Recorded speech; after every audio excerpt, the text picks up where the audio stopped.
Ojo lali subscribe.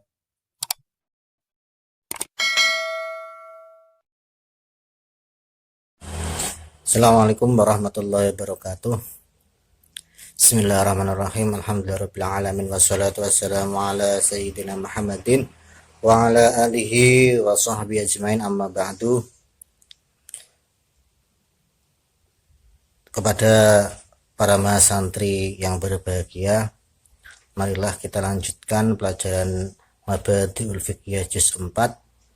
Yang kemarin kita sudah membahas tentang sholat, tentang syarat-syarat wajib sholat, tentang anak kecil yang sholat itu hukumnya bagaimana dan sebagainya. Sekarang kita lanjutkan tentang syarat sahnya sholat.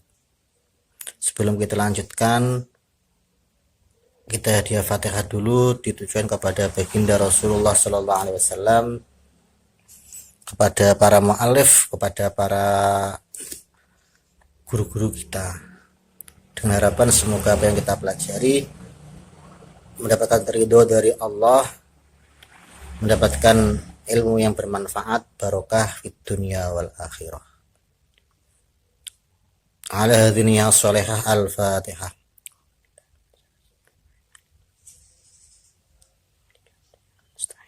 Ihdinas siratal mustaqim siratal ladzina an'amta 'alaihim ghairil maghdubi 'alaihim waladdallin. Amin. Bismillahirrahmanirrahim. Syurutus sihhatis sholati utawi piro-piro syarat sae salat.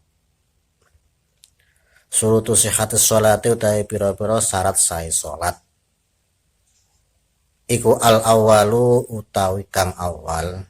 Iku al-awwalu utawi kang awal iku thaharatul badani, sucine awak. Iku thaharatul badani, sucine awak, minal hadatsaini saking hadas loro. Minal hadatsaini saking hadas loro. Syarat sahnya sholat yaitu syarat-syarat di mana orang yang mau sholat hendaknya melakukan syarat-syarat ini. Kalau tidak melakukan, otomatis orang itu tidak sah sholatnya ketika sholat. Jadi syarat ini menentukan tentang sah dan tidaknya orang itu melakukan sholat. Apa saja? Yang pertama yaitu suci badannya dari hadas, baik hadas kecil maupun hadas besar. Kita sudah membahas tentang hadas itu kemarin, itu harus suci. Jadi orang yang punya yang orang sudah ngentut, mungkin dia belum mandi besar, maka ya tidak sah ketika orang itu melakukan sholat. Terus kemudian wa thaharatul badani lan sucine awak. Wa thaharatul badani lan sucine awak. Wasaubi lan pakaian, wasaubi lan pakaian, wal makani lan panggonan, wal makani lan panggonan minal khobasi saking najis. Syarat berikutnya, syarat yang berhubungan dengan kesucian, yaitu badannya, pakaiannya, dan tempat untuk melakukan sholat itu harus suci dari najis. Harus dari najis. Nah, ketika mau sholat, maka harus dicek, pakaian saya itu suci apa enggak, apa bekas apa terkena najis apa enggak, dan sebagainya. Kemudian tempatnya itu suci apa enggak, dan sebagainya, dicek dulu dari najis. Kalau enggak suci berarti tidak sah kita sholat di tempat tersebut.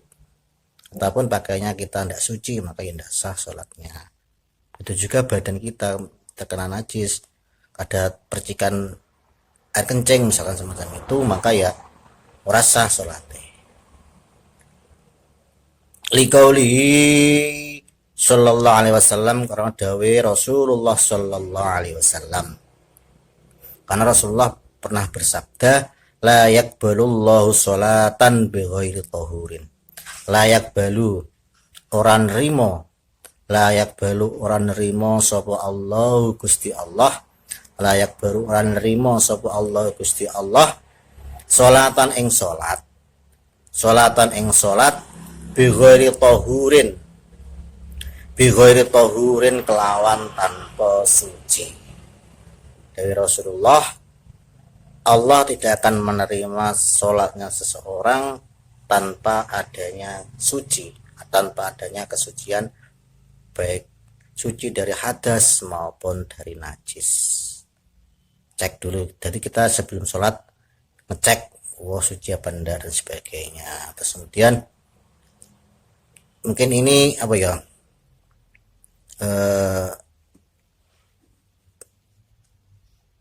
mungkin istilahnya peringatan lah, peringatan atau mungkin bisa dikatakan kewaspadaan kita lah.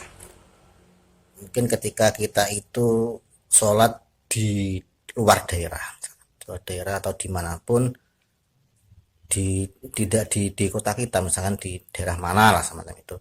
Ketika kita itu membawa sesuatu yang berharga, mungkin bawa uang, bawa laptop, bawa HP yang ada di tas kita, mendingan tas itu kita dekatkan ketika kita sholat.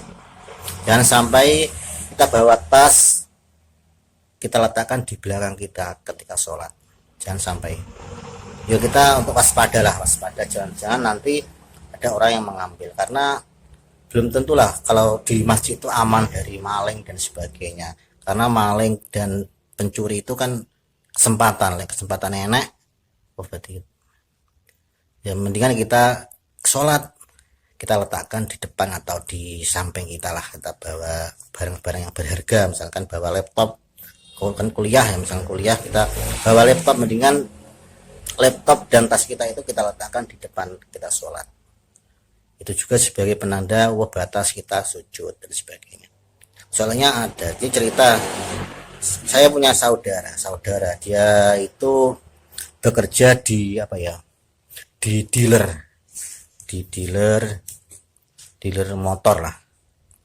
Dia itu membawa uang dealer itu sekitar 10 juta lebih, diletakkan di tas kecil itu, tas jinjing. Suatu ketika dia itu sholat duhur di suatu masjid ya, masjid kota lah, masjid sekitar Tulungagung. Tasnya itu diletakkan di belakang, padahal tidak jauh dari dia sholat, mungkin jarak 2 meter lah di belakang itu. Ketika saudara saya itu salam dan melihat ke arah tasnya, ternyata tasnya sudah tidak ada, tasnya hilang, mungkin diambil orang. Di situ itu ada uangnya 10 juta.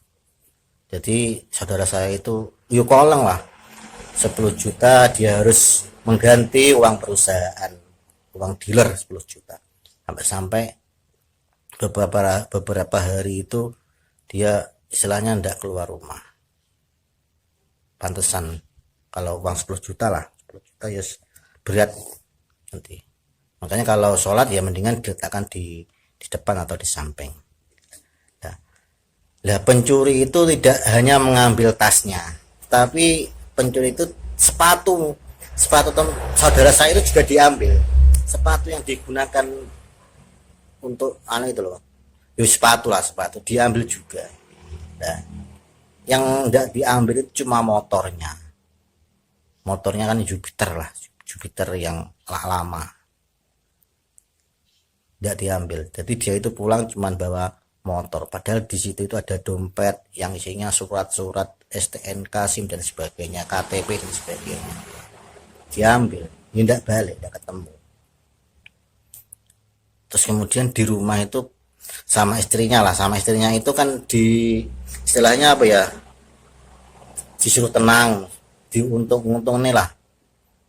Sama istrinya itu dibilangin begini, Mas, sampean masih untung piye? Untung motornya ndak diambil pisan. Apa jawaban saudara saya itu yang laki-laki?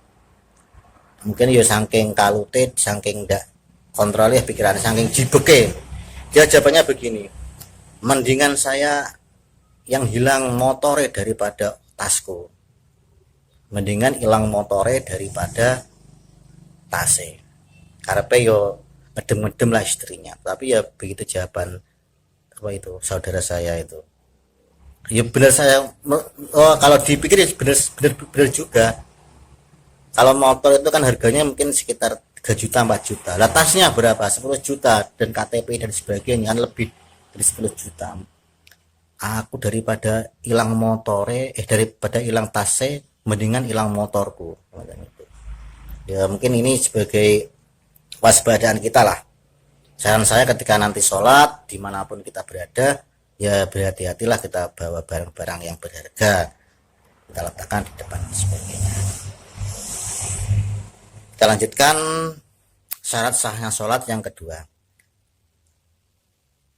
Asani utawi kang kaping pindho, asani utawi kang kaping pindho iku satrul aurati nutupi aurat. Iku satrul aurati nutupi aurat. Liqauli sallallahu alaihi wasallam, karena dawuh Rasulullah sallallahu alaihi wasallam. Syarat yang kedua adalah menutup aurat. Batasan aurat untuk laki-laki yaitu antara pusar dan dengkul, lutut. Jadi lutut sampai pusar, di atasnya pusar itu harus ketutup. Itu apa itu batas auratnya laki-laki. Kalau perempuan ya semua anggota tubuh kecuali wajah sama telapak tangan. Ini semuanya harus ketutup ketika sholat karena auratnya semacam itu. Misalkan sampean di masjid ya, misalkan di masjid budal tidak pakai baju, sah pendak sholatnya. Misalkan cuma sarungnya bubetani itu di atas pusar. Misalnya sampean pergi ke masjid, sah pendak? Ya sah aja sholatnya, tapi yo mungkin tidak etis, tidak baik lah. Masa sholat tidak pakai baju, ya mending pakai baju. Tapi kalau untuk syarat sahnya sholat ya menutup aurat. Jajal coba sampean misalkan lo ke masjid cuman pakai celana yang menutup aurat, mungkin yang sampean dikira wah, kapan kayak mulai gendengi, mungkin semacam itu mungkin.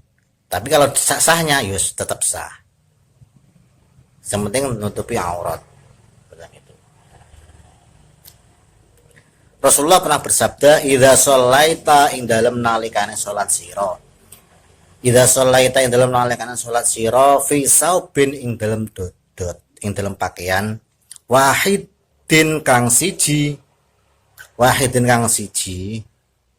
fa ing kana mongko lamun ana apa saub wahid, fa ing kana mongko lamun ana apa saub wahid iku wasian ombo. Iku wasian ombo faltahif mongko ngembulno sira. Ketika kamu sholat dan kamu mempunyai pakaian satu, yang mana pakaian itu kok luas lebar, maka ya sebaiknya diletakkan dikembul nih lah, ditutupi untuk menutupi semua anggota tubuh. Bi kelawan saub, faltakhib mongko ngomong sira bi kelawan saub. Fa ing kana lan lamun ana apa saub, wa ing kana lamun ana apa saub, wa ing kana lan lamun ana apa saub iku doyikon rupak, Fattazir mongko gawe tapian sira, bi kelawan saub. Fatazir mongko gawe tapian sira bi kelawan saub. Kalau seseorang itu mempunyai cuman pakaian satu dan pakaiannya itu kok apa itu kecil dan sebagainya, mungkin ya kurang lebar lah, mungkin ya yang dia miliki cuman sarung lah semacam itu, maka sebaiknya dibuat untuk tapian, yaitu untuk menutupi bagian pusar sama lutut. Kalau pakainya cuman tidak lebar lah. Kalau perempuan bagaimana? Ya gitu. Misalkan ada seorang perempuan, dia mempunyai pakaian satu dan pakaian itu cuman sarung tok. Enaknya sarung tok. Di lain tidak ada untuk menutupi, tidak ada lain. Itu ya yang dipentingkan untuk ditutup adalah bagian pusar sama lututnya, bagian tengah ke bawah lah, itu harus tutup. Dan sebaiknya orang yang semacam itu, yang dia mempunyai pakaian satu yang ditutupi cuma bagian bawahnya, sebaiknya sholatnya itu sholat di tempat yang sepi, misalkan di kamar. Jangan sampai ada orang yang melihat sampean misalkan sholat semacam itu di masjid dan sebagainya, yo ndak api. Mendingan di rumah di tempat yang sepi. Apalagi perempuan, dia cuman pakaian yang bawah saja, yang atas tidak tertutup, sebaiknya sholatnya di kamar tanpa ada orang yang melihat, itu boleh. Misalkan tidak punya pakaian sama sekali, nah harus nutup dia enak belas, tidak ada, ya boleh sholat dengan, maksudnya dengan telanjang dan sebagainya, tapi ya harus di tempat yang sepi, gak ada orang, terus kemudian gelap, karena dalam keadaan terpaksa. Dulu itu pernah ada di daerah mana ya, daerah Trenggalek, daerah Tuban, itu ada aliran yang mewajibkan anggotanya, jamiahnya itu sholat dengan tanpa adanya busana, itu telanjang, jajal sampean misalkan sholat dengan tanpa busana, jamaah bisa, saya sudah jamaah paling nih, wah kayak ini modelnya, tak paling macam itu. Nah, macam itu. Dan ketika misalkan sampean mau sholat, ya cek dulu mungkin kalau pakai sarung, ya misalkan kalau pakai sarungnya dicek apakah sarungnya itu ada lubangnya ataupun masih baru dan sebagainya, harus dicek. Jangan-jangan nanti ketika sampean sholat sarungnya jarang dipakai, sarungnya merepel, sobek, ya janganlah, nanti terbuka auratnya. Dulu itu pernah ada juga di daerah saya itu, jadi dia itu kan jarang sholat, maksudnya jarang sholat lah. Suatu ketika dia itu sholat maghrib dan dia itu memakai sarung, mungkin sarungnya itu sarung plat kuning, mungkin sarungnya itu ya dibuat untuk tidur, dibuat mandi, dibuat sholat dan sebagainya. Sarungnya itu mungkin saking lamanya merepel. Suatu ketika waktu mau sujud, setelah i'tidal mau sujud, lah mungkin sarungnya itu sarung merepel, istilahnya apa ya, agak lama lah. Ketika dia itu mau sujud, sobek yang bagian belakang itu, pas pantatnya itu sobek rek. Lah dilalah kersane ngalah, pada waktu sobek itu mau sobek, lampunya mati, listriknya mati. Jadi yang belakang itu anak-anak kecil itu amat tertawa. Oh, sobek. Akhirnya ketika yang lain sujud, dia itu berdiri untuk ganti posisi yang sobek itu, diletakkan di depan. Semacam itu. Jadi dicek dulu lah, ini sarungnya kuat atau enggak ketika dibuat sujud. Jangan sampai nanti ketika dibuat sujud itu sobek bagian belakangnya, cek dulu. Wa qauli sallallahu alaihi wasallam, lan dawe Rasulullah sallallahu alaihi wasallam, Rasulullah juga bersabda, la yaqbalullahu sholata haidin bi khimarin illa bi khimarin. La yaqbalu orang rimo sapa Allahu Gusti Allah. La yaqbalu orang rimo sapa Allahu Gusti Allah sholata haidin ing sholate wong mukallaf. Sholata haidin ing sholate wong mukallaf.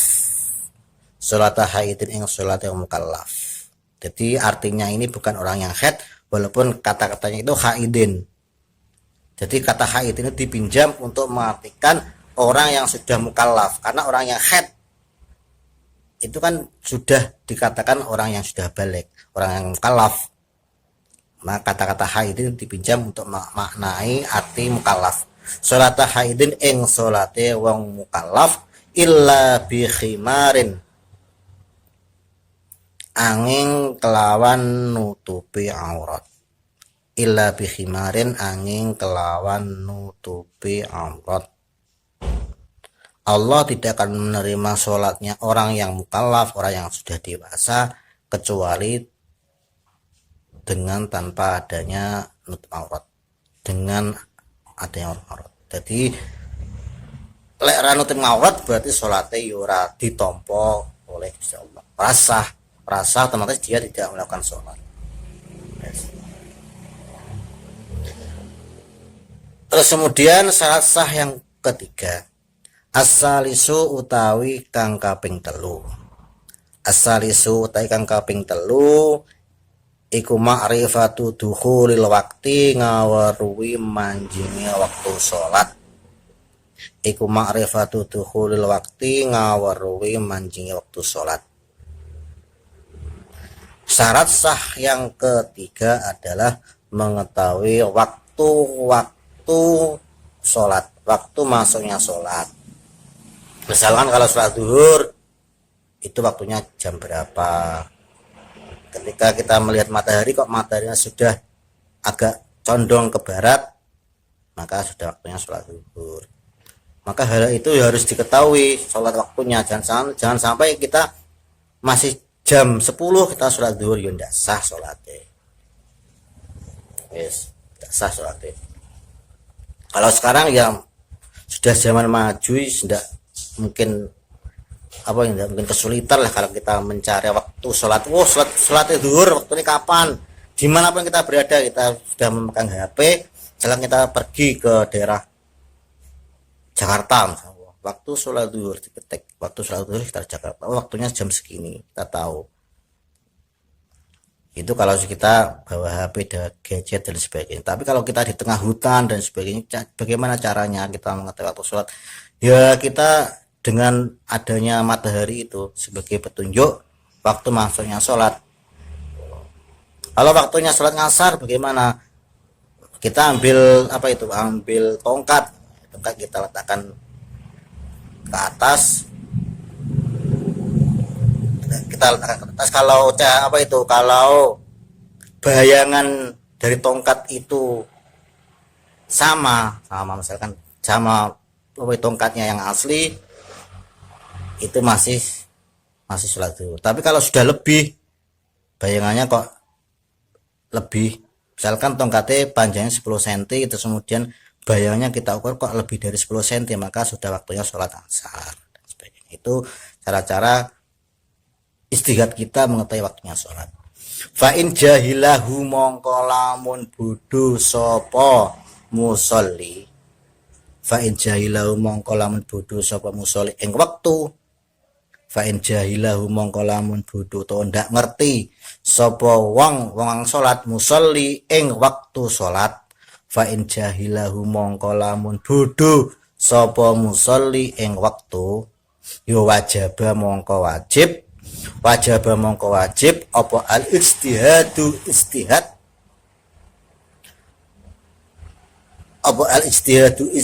ngaweruhi waktu, apa al istihad ngaweruhi waktu, wa tahrilan tegese nemen-nemeni,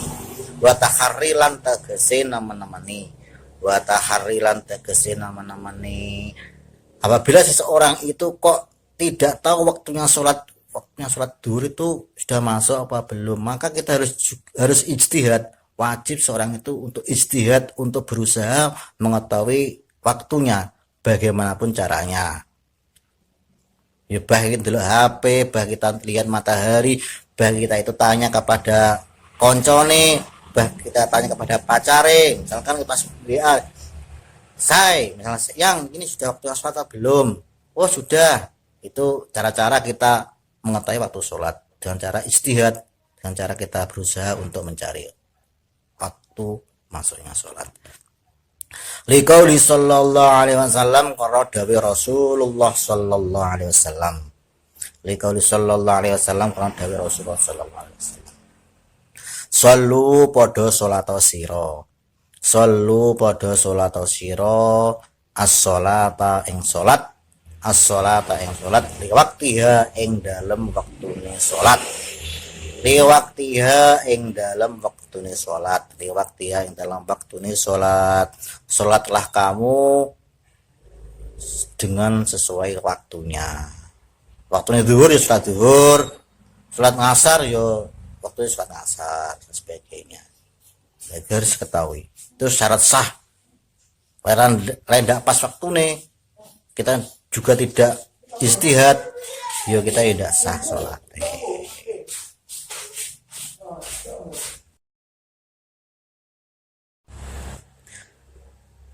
Ar-rabi'u taikang kaping papat. Ar-rabi'u taikang kaping papat iku istiqbalul kiblati madhep kiblat. Iku istiqbalul kiblati madhep kiblat. Syarat sahnya sholat yang keempat adalah menghadap kiblat. Kiblatnya kemana? Menghadap ke Baitullah atau Masjidil Haram di Mekah sana. Kalau posisi Indonesia berada di timurnya Makkah, maka ya menghadapnya ke barat. Kalau posisinya berada di utaranya Ka'bah, ya menghadapnya ke selatan. Dan terus, kecuali kalau dalam keadaan darurat, dalam keadaan perang, dalam sholat khauf, maka ya boleh tidak menghadap kiblat. Misalkan dalam suasana perang, kita sudah mengerjakan sholat, kalau kita menghadap kiblat kita akan terbunuh semacam itu. Ya boleh menghadap ke semua arah. Dalam keadaan suratul khauf, sholat dalam keadaan ketakutan, itu boleh. Ataupun sholat sunnah kita di kendaraan naik kuda, kita boleh tidak menghadap kiblat. Tapi kalau sholat wajib harus menghadap kiblat dengan cara bagaimanapun. Jangan ijtihad kita. Misalkan kita tidak tahu arah kiblat, ya kita ya pakai kompas. Kalau kita bawa HP kita kan mudah. Kita download Play Store arah kiblat, kita letakkan HP, otomatis kita akan tahu arah kiblatnya ke sana. Itu kalau zaman sekarang. Kalau zaman dulu ya mungkin dengan dengan matahari, matahari ini kok tenggelamnya kok ke arah sana, berarti baratnya sana, kita hadapnya ke sana. Mungkin istihad kita lah. Itu harus menghadap kiblat. Liqauli sallallahu alaihi wasallam karena dawi Allah taala. Liqauli taala karena dawi Allah taala. Liqauli taala karena dawi Allah taala. Fawalli wajhaka syatral masjidil haram wa haitsuma kuntum fawallu wujuhakum syatrah. Fawalli mongko ngengokno sira. Fawalli mongko ngengokno sira. Wajhaka ing wajah sira. Wajhaka ing wajah sira syatral masjidil harami ing arah-arahe Masjidil Haram. Masjidil Harami ing arah-arahe Masjidil Haram. Surat ini adalah surat Al-Baqarah. Sedangkan asbabun nuzul tentang surat ini, fawalli wajhaka syatral Masjidil Haram, asbabun nuzulnya ketika itu Rasulullah dalam posisi sholat menghadap Baitul Maqdis. Awalnya sholat itu kan ketika Rasulullah hijrah ke Madinah. Begitu juga Rasulullah ketika hijrah ke Madinah, Rasulullah disuruh untuk sholat dengan menghadap Baitul Maqdis. Selama mungkin kurang lebih 17 bulan, ada yang mengatakan 18 bulan. Rasulullah itu kurang puas lah. Mungkin bagaimanapun juga Makkah itu kan tempat lahirnya beliau. Dia selalu teringat akan Mekah. Pengen bangga ngangen Mekah dan sebagainya. Karena tempat lahirnya beliau. Akhirnya turunlah ayat ini. Fawalli wajhaka syatral Masjidil Haram. Ketika itu Rasulullah sedang melakukan sholat zuhur, ada yang mengatakan sholat asar di Masjid Bani Salamah. Ketika Rasulullah itu sudah 2 rakaat sholat zuhur, ada yang mengatakan sholat asar, beliau itu menghadap ke Baitul Maqdis. Di tengah-tengah beliau sholat, turunlah ayat ini. Fawalli wajhaka syatral Masjidil Haram. Maka berpalinglah wajahmu ke arah-arah Masjidil Haram. Kemudian mengenai sholat, Rasulullah berputar 180 derajat menghadap ke Baitullah. Jadi 2 rakaat setelahnya dia menghadap ke Masjidil Haram atau ke Baitullah. Maka tempat Rasulullah sholat itu Masjid Bani Salamah itu sekarang dinamakan dengan Masjid Qiblataini, masjid dengan 2 arah kiblat. Karena pada zaman itu Rasulullah sholat di masjid itu dengan menghadap kedua arah kiblat, yaitu Baitul Maqdis dan ke arah Masjidil Haram. Jadi tidak lama Rasulullah itu sholat menghadap Baitul Maqdis, sekitar 17 bulan atau 18 bulan, atau tepatnya tahun kedua Hijriah. Tahun kedua Hijrah Nabi.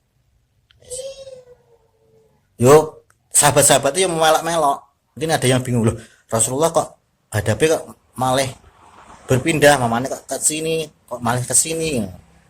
Akhirnya dijelaskan ketika sholat beliau mendapatkan wahyu dari Allah untuk menghadap ke arah Baitullah atau Masjidil Haram.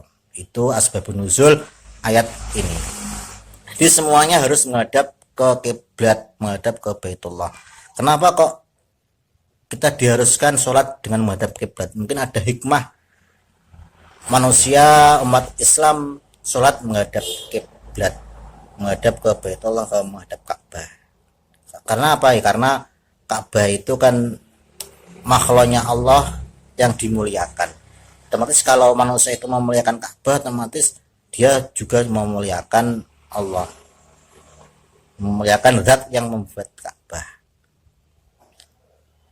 Terus mungkin hikmah yang kedua, Ka'bah itu tempat pemersatu umat Islam. Semuanya kan satu bersatu, semuanya menghadap kiblat semuanya.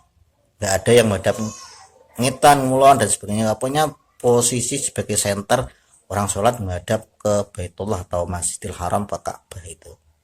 Itu hikmah yang kedua. Hikmah yang ketiga, kenapa kok kita disuruh menghadap ke Baitullah? Itu sebagai pengingat bahwa rukun Islam yang kelima yaitu haji, dan haji itu kan tempatnya di Baitullah, Masjidil Haram. Itu sebagai tanda, wah kita akan ingat, wah adewe kaji nang Mekah dan sebagainya. Wa qaulihi sallallahu alaihi wasallam, wa qaulilan dawi Rasulullah sallallahu alaihi wasallam. Kemudian Rasulullah juga bersabda, fa idza qumta ila sholati fa asbighil wudu'a summa istaqbilil qiblata fakabbir. Fa idza qumta, mongko ing dalem nalikane ngadeg sira. Fa idza qumta, mongko ing dalem nalikane ngadeg sira. Fa idza qumta, mongko ing dalem nalikane ngadeg sira. Ila sholati, marang salat. Ila sholati, marang salat.